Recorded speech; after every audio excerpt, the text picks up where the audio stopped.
ডিসেম্বরের আগেও নির্বাচন করা সম্ভব, এই আলোচনা হয়েছে এখানে।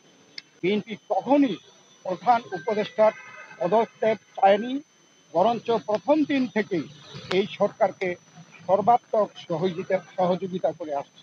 প্রথম থেকেই একটি সুস্পষ্ট জাতীয় নির্বাচনী রোডম্যাপ দাবি করে আসছে। আপনারা জানেন যে আমরা এটা প্রকাশ্যভাবে দাবি করে আসছি।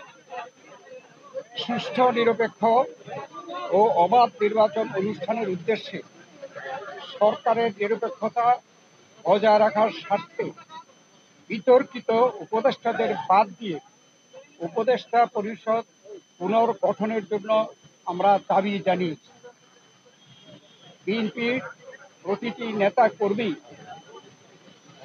ব্যক্তিগতভাবে, রাজনৈতিকভাবে, পারিবারিকভাবে সবচেয়ে বেশি ক্ষতিগ্রস্ত হয়েছে আওয়ামী লীগের আমলে, এবং সেই জন্য আওয়ামী লীগের বিচার সবচেয়ে বেশি দাবি করে বিএনপি।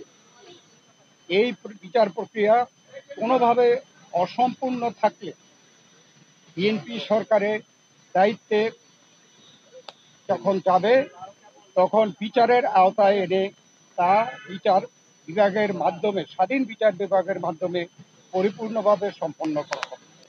যে কোনো উছিলায় নির্বাচন যত বিলম্ব করা হবে, আমরা মনে করি জাতির কাছে আবার স্বৈরাচার পুনরায় ফিরে আসার ক্ষেত্র উপস্থিত হবে। এর দায় দায়িত্ব বর্তমান সরকার ও তাদের সাথে সংশ্লিষ্টদের উপরে বর্তাবে। বিএনপি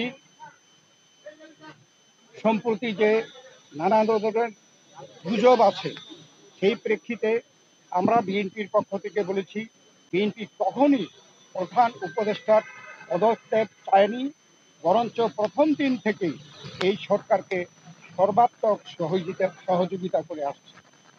আমাদের যে আলোচনা, তার এই সারাংশ ছিল এতটুকু। আপনাদের সকলকে ধন্যবাদ। ভাই, আপনাদের কোনো সুনির্দিষ্ট রোডম্যাপের আশ্বাস পেয়েছেন কিনা আপনারা যে দাবি জানিয়েছেন? কেননা সংস্কার চলমান বিষয়, এটা চলতে থাকবে। আমরা আশা করেছি এই সরকার সকলের সাথে ঐক্যমতের ভিত্তিতে একটা সংস্কার প্রস্তাব দেবে, সেটা চলমান থাকবে। এবং আমরা যদি ভবিষ্যতে জনগণ আমাদেরকে ক্ষমতায় বসায়, আমরা সেই সংস্কার চলমানভাবে আমরা সরকার বাস্তবায়নের আমরা প্রচেষ্টা নেব। আর মামলাগুলোর ব্যাপারে বাংলাদেশ জাতীয়তাবাদী দলের আমাদের দেশনেত্রী বেগম খালেদা জিয়া, ভারপ্রাপ্ত চেয়ারম্যান তারেক রহমান থেকে শুরু করে আমরা এবং সেই তৃণমূল পর্যন্ত আমাদের নেতা কর্মীরা সবচেয়ে বিক্ষুব্ধ। আমরা এই স্বৈরাচারী ফ্যাসিস্ট সরকারের কর্তা ব্যক্তিদের এবং যারা দায়ী তাদের বিচার চাই।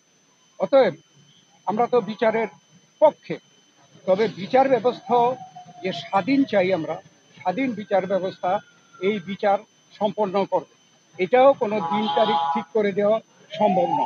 বিচারের আওতায় আনা হবে। আমরা বলেছি যে যেগুলো সম্পন্ন না হবে, সেগুলো যদি বিএনপি ক্ষমতায় যায়, তাহলে বিচারের আওতায় এনে স্বাধীন বিচার ব্যবস্থার মাধ্যমে এই বিচার সম্পন্ন করা হবে। তার মানে কি আপনারা আজকেও কোনো আশ্বাস পান নাই সুনির্দিষ্ট রোডম্যাপে? না, এটা স্পেসিফিক কোন রকমের এরকম কথা হয় নাই, উনি স্পেসিফিক জানান নাই। আমরা আমাদের দাবি হয়তো বা ওনারা ওনার প্রেসের মাধ্যমে জানাবেন। আজকের আলোচনা আপনারা সন্তুষ্ট কিনা? আমরা প্রতিক্রিয়া জানানোর দরকার নেই, ওনারা প্রেস সেকশন কি বলে তারপর আমরা প্রতিক্রিয়া যতটুকু হয়েছে আপনারা এতে কথা বলতে পারি। আমি একটু বলি, এখন আমি একটু বলি, মূলত সংস্কার এবং বিচার, নির্বাচন, এই তিনটার উপর আলোচনা হয়েছে এবং সংস্কারের ব্যাপারে আমরা এটা পরিষ্কার এবং ওনারা একমত হয়েছে। সংস্কার যেখানে ঐক্যমতের হওয়ার কথা, তার ভিত্তিতে সংস্কার কাজ সম্পন্ন হবে এবং সেই কাজ অতি সহসা সম্পন্ন করা সম্ভব। এখানে কোনো দ্বিমত পোষণ করেন না। বিচার ব্যবস্থা বিচার বিভাগ করবে এবং বিচারের আওতায় আনার ব্যাপারে যে আলোচনা হয়েছে, এখানে ওনাদের কোনো দ্বিমত নাই। সুতরাং ডিসেম্বরের আগেও নির্বাচন করা সম্ভব, এই আলোচনা হয়েছে এখানে।